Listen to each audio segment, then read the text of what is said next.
Hello everyone. It's James again.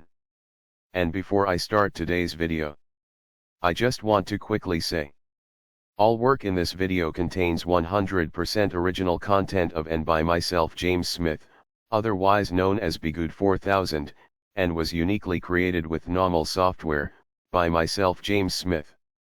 As I purchased commercial rights from NAWMAL to produce my unique and original video with this software. Commentary is uniquely my own thoughts, feelings, and expressions. Now that I have that out of the way, I do hope your day is going way better than fantastic. And your journey to self-betterment is going way better than fantastic as well. Today I wanted to talk about something very important.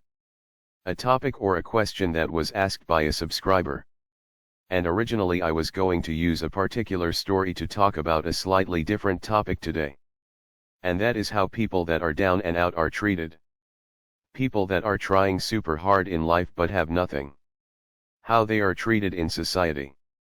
However, this question of when does the pain end from narcissistic abuse still fits the situation and story. And it's a video that has been apparently circulating around for a few months now. However, I watched the breakdown of this video on the channel called Serpentsa. He's a man that has lived in China and other countries for many years. And he mentioned he noticed while living in China that the separation between the rich and poor is extreme. And sadly those that do have money treat those that don't horribly bad. He mentioned it's not uncommon for those that have money to bully and treat waiters and store clerks so badly the person working at such a place breaks down into tears because they can't take it anymore. Likely because it happens to them every day. Several times a day. Well, in this video, this is a gas service station, where the woman in this instance works as someone that pumps the gas for the customers that drive up.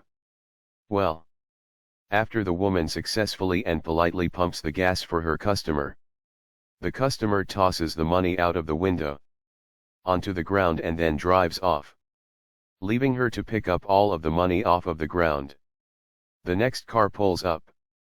And before she is able and ready to service this customer and pump their gas, she breaks down and starts to cry.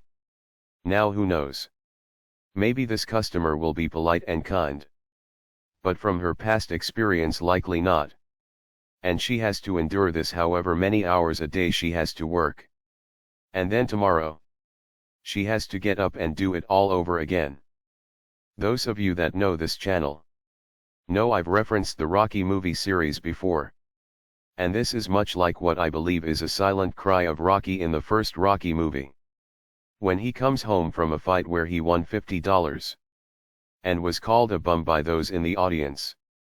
He comes home to a rough neighborhood and an awful apartment. Alone. No love. No care. He talks to his turtles and fish. He then stands in front of a mirror where he has pictures of his family and himself as a child. He takes the picture of himself off of the mirror of himself that appears to be Rocky in grade school. And he looks at the picture and looks back at himself all beaten up in the mirror. As if to say to himself, how the living heck did I get here? But deep inside he knows. Or I believe he knows anyways. My theory is Rocky came from a horribly bad narcissistically abusive home and childhood. And what you are seeing his life is like in the first half of Rocky 1 is the aftermath of it all. The sad truth is a great many people get stuck in this washing machine loop they can't get off of. And that I believe is the thing that makes the Rocky story so great. We all dream of a chance to change that loop. To get off that ride of taking abuse from others. Of not being treated like human trash.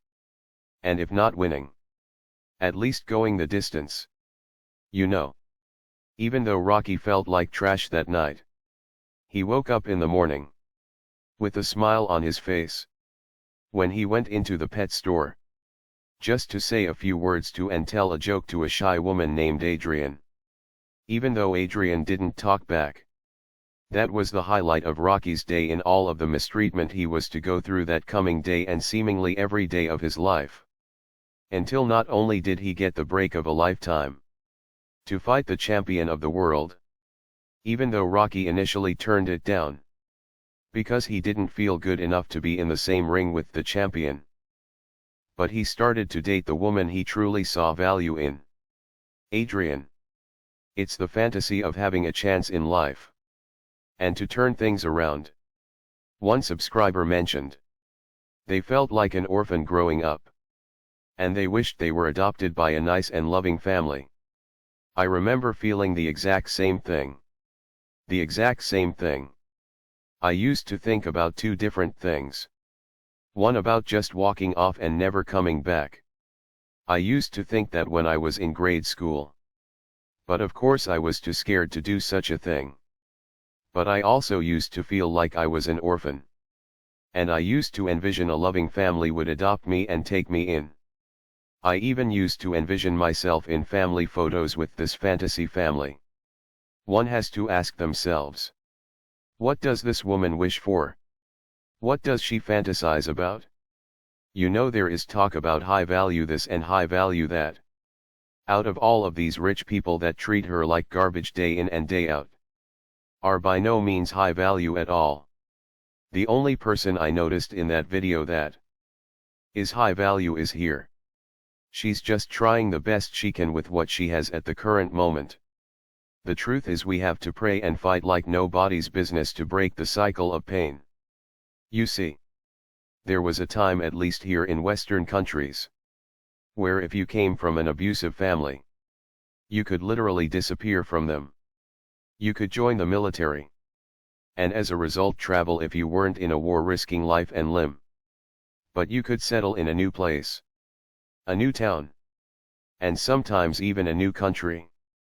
Leaving your abusive family of origin long gone for good. Yes, there were tons of people stuck in that cycle that somehow couldn't break free and stayed. But there were those that got up and left. But now, because the societal narcissists strap you down to this financial issue and that financial issue, it seems almost impossible at times. And this is how you have people in jobs that don't suit their true talents and skills. And they become stuck in this vicious loop of mistreatment and abuse. You see, Satan and the societal narcissists don't want you to build up wins in your life. You see, if you are able to win a little here and a little there, you are able to gain some serious momentum and you can change your life. But societal narcissism needs people in situations like this so they can abuse them and gain supply. That's all they see people as. And that is being their supply. So they trap you and they trap you and they trap you. So when does it all end? It ends when you can finally change the story. It ends when you finally are able to change the story. God is with you when you are being abused and when you aren't being abused. But you have free will to fight hard. Like Mickey said. For God's sake. Why don't you stand up and fight that guy hard like you did before? That was beautiful. But don't lay down in front of him. And that's what recovering from narcissistic abuse and narcissistic families is all about. It's a metaphoric fight. Because we've lost so much. We have to gain a lot of lost ground over a short amount of time. And likely this woman is thinking to herself she is stuck. And this is furthermore why they make society this way. So decent people can't meet decent people. So they can make each other's lives better and easier. They want to keep us all divided and separated so this can't happen. So they meaning the societal narcissists can do what? Use you as narcissistic supply. But, simply put, we have to create our own story. And we have to become that hero. Praying God guides us and protects us on our journey. But we have to stand up and fight for the life we want to have. Even though there is no guarantee we will get that life. We have to still try anyways. I pray this woman has a kind family to go home to.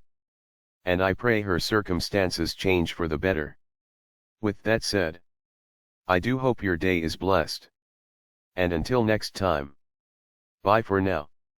And be good to yourself.